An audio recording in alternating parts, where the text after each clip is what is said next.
Bonjour à tous et à toutes. Mon nom est Derville Junior. Bienvenue dans le cours d'histoire. Dans le cours d'histoire, justement, on a un thème, un contenu, ensuite un objectif.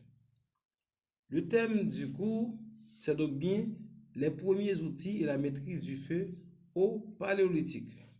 Et dans le contenu du cours, justement, on va voir justement l'évolution de l'homme au Paléolithique dans quelques domaines.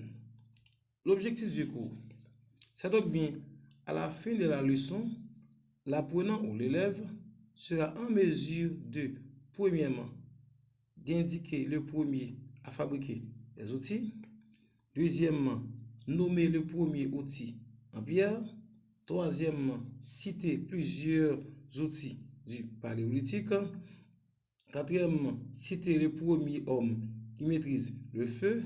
Cinquièmement, expliquer à quoi servait le feu. Sixièmement, expliquer les mots foyer et biface.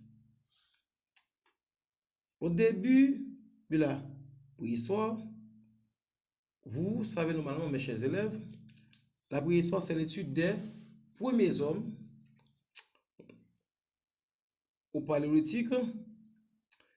Les premiers hommes australopithèques utilisaient les objets qu'ils trouvent dans la nature, à savoir bâtons, ensuite cailloux, mais ils ne fabriquaient pas eux-mêmes leurs propres outils. À noter bien, mes chers élèves, le mot australopithèque veut dire singe. C'est donc l'homo habilis, qui veut dire homme habile,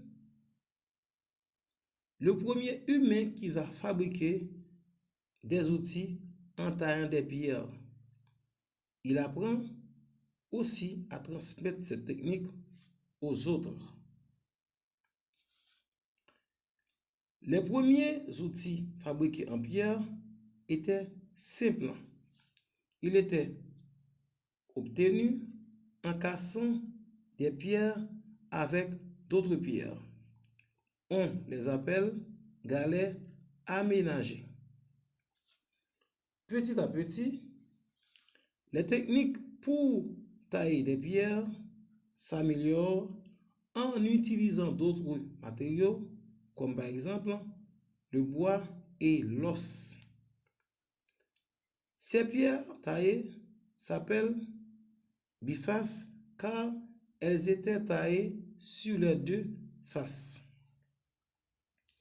Avec ces nouvelles techniques, des humains fabriquent de nouveaux outils, par exemple des harpons en bois, en os ou en ivoire pour la pêche. Ils fabriquent aussi des saguets pour se défendre et pour chasser en attachant des pierres taillées au bout de longs bâtons. Ils mettent aussi au point de nouvelles techniques de chasse grâce au propulseur qui permet de chasser les animaux qui sont très éloignés. Toujours au Paléolithique, ce sont les Homo erectus. Homo erectus, justement, veut dire celui qui se tient droit, ou du moins homme debout, qui vont apprendre le premier à récupérer le feu, utiliser le feu et enfin allumer le feu. Au commencement, les Homo erectus, à savoir hommes debout, récupéraient le feu dans la nature pendant des incendies souvent déclenchés par la foudre au cours d'orages. À ce moment, le feu était rare. Ensuite, ils vont apprendre des techniques pour conserver le feu dans des foyers, puis peu à peu, ils vont apprendre à allumer le feu environ 600 000 ans. Le feu va permettre aux hommes de se protéger contre les bêtes sauvages qui en ont peur.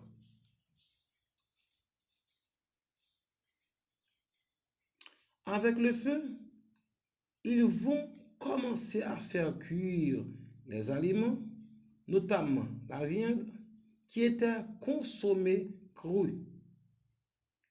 Contre le froid, ils vont aussi apprendre à se réchauffer.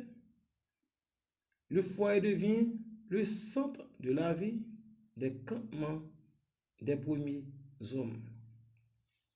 Le feu, normalement, mes chers élèves, permet aussi de s'éclairer la nuit, mais aussi dans les lieux sombres comme dans des grottes.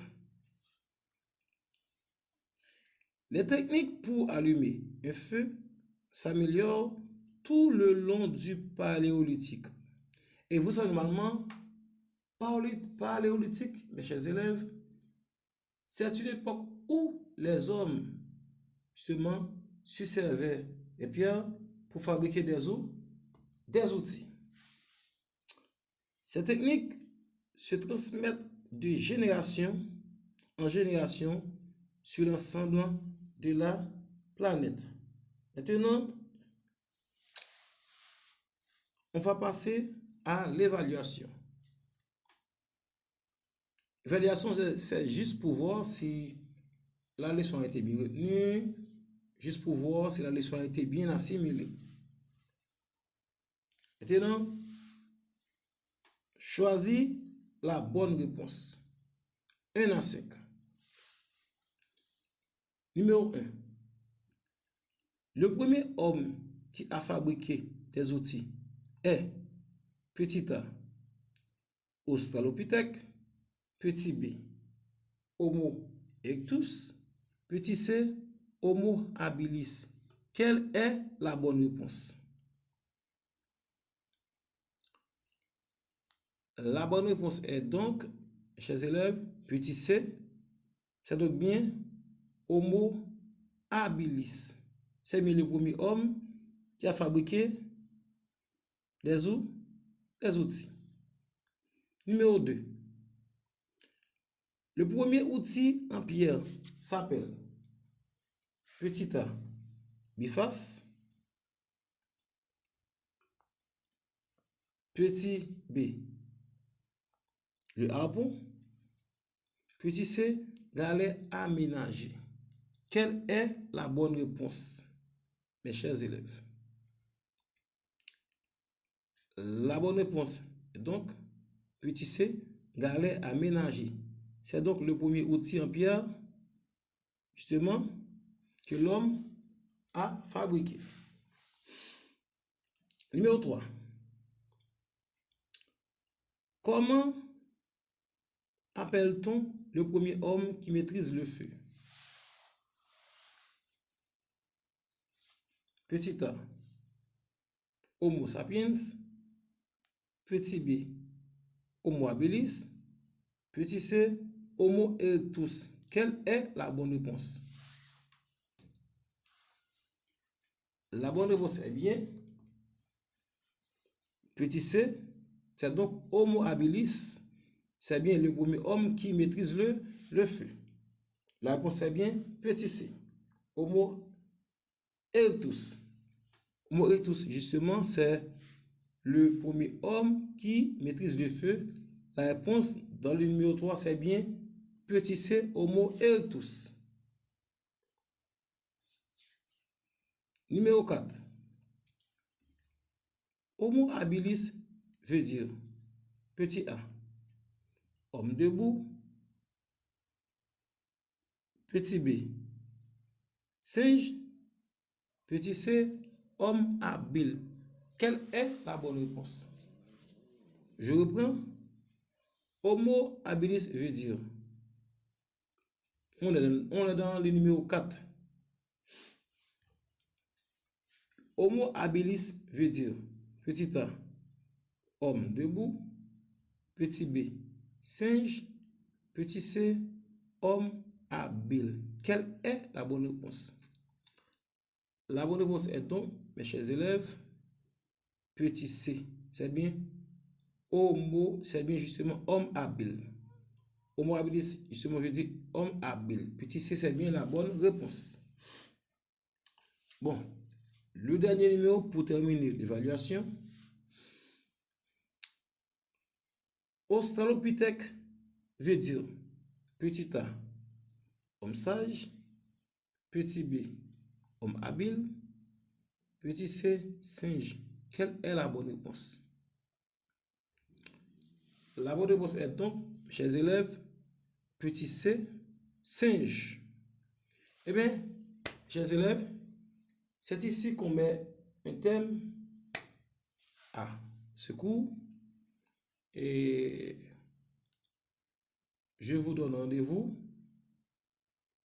Bon, d'abord, merci d'avoir suivi ce cours.